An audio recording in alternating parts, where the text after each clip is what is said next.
श्री रामकृष्ण देव के उपदेश। परिच्छेद 5। बलराम के मकान पर श्री रामकृष्ण तथा प्रेमानंद में नृत्य। रात के 8-9 बजे का समय होगा। होली के 7 दिन बाद। राम, मनोहमोहन, राखाल, नृत्य गोपाल आदि भक्तगण श्री रामकृष्ण को घेर कर खड़े हैं। सभी लोग हरि नाम का संकीर्तन करते करते तन्मय हो गए हैं।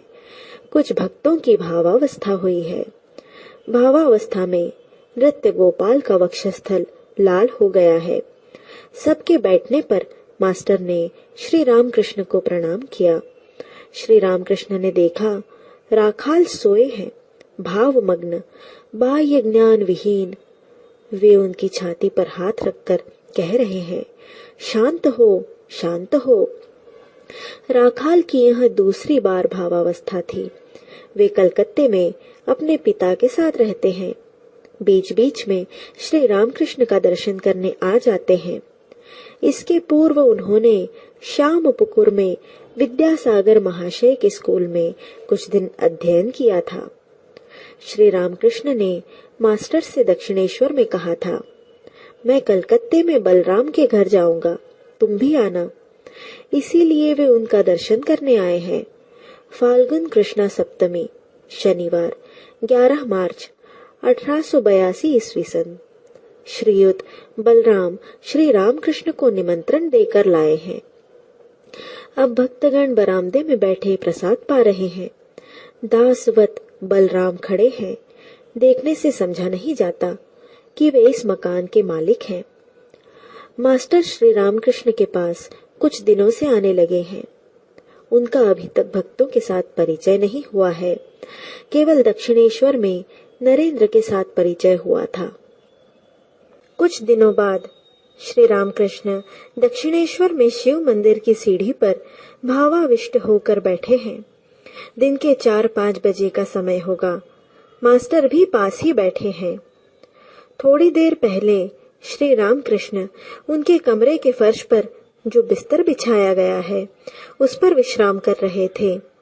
अभी उनकी सेवा के लिए सदैव उनके पास कोई नहीं रहता है। हृदय के चले जाने के बाद से उनको कष्ट हो रहा है। कलकत्ते से मास्टर के आने पर वे उनके साथ बात करते करते श्री राधा कांत के मंदिर के सामने वाले शिव मंदिर की सीढ़ी पर आकर बैठे। मंदिर देखते ही वे एकाएक भावाविष्ट हो गए हैं। वे जगन माता के साथ बातचीत कर रहे हैं। कह रहे हैं, माँ, सभी कहते हैं मेरी घड़ी ठीक चल रही है। ईसाई, हिंदू, मुसलमान सभी कहते हैं मेरा धर्म ठीक है। परंतु माँ, किसी की भी तो घड़ी ठीक नहीं चल रही है। तुम्हें ठीक ठीक कौन समझ सकेगा? परंतु व्याकुल होकर पुकारने पर, तुम्हारी कृपा होने पर सभी पथों से तुम्हारे पास पहुंचा जा सकता है। माँ, ईसाई लोग गिरजाघरों में तुम्हें कैसे पुकारते हैं, एक बार दिखा देना। परंतु माँ, भीतर जाने पर लोग क्या कहेंगे? यदि कुछ गड़बड़ हो जाए तो? फिर लोग काली मंदिर में यदि न जाने दें तो फिर गिरजाघर के दरवाजे के पास से दिखा देना। एक दूसरे दिन श्री रामकृष्ण अपने कमरे में छोटी खाट पर बैठे हैं। आनंदमयी मूर्ति है, सहास्य वदन। श्रीयुत काली कृष्ण के साथ मास्टर आ पहुंचे। काली कृष्ण जानते न थे कि उनके मित्र उन्हें कहाँ ला रहे हैं।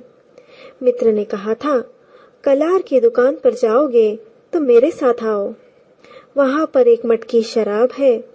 मास्टर ने अपने मित्र से जो कुछ कहा था प्रणाम करने के बाद श्री रामकृष्ण को सब कह सुनाया। वे सभी हंसने लगे। वे बोले, भजनानंद, ब्रह्मानंद, यहाँ आनंद की सुरा है, प्रेम की सुरा।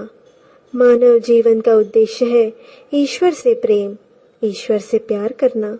भक्ति ही सार है। ज्ञान विचार करके ईश्वर को जानना बहुत ही कठिन है। यह कहकर श्री रामकृष्ण गाना गाने लगे, जिसका आशय इस प्रकार है, कौन जाने काली कैसी है, षड दर्शन उन्हें देख नहीं सकते। इच्छामयी, वे अपनी इच्छा के अनुसार घट घट में विराजमान है। यह विराट ब्रह्मांड रूपी भांड जो काली के उदर में है, उसे कैसा समझते हो? शिव ने काली का मर्म जैसा समझा, वैसा दूसरा कौन जानता है? योगी सदा सहस्रार मूलाधार में मनन करते हैं। काली पद्म वन में हंस के साथ हंसी के रूप में रमण करती है। प्रसाद कहता है, लोग हंसते हैं। मेरा मन समझता है पर प्राण नहीं समझता। वामन होकर चंद्रमा पकड़ना चाहता है।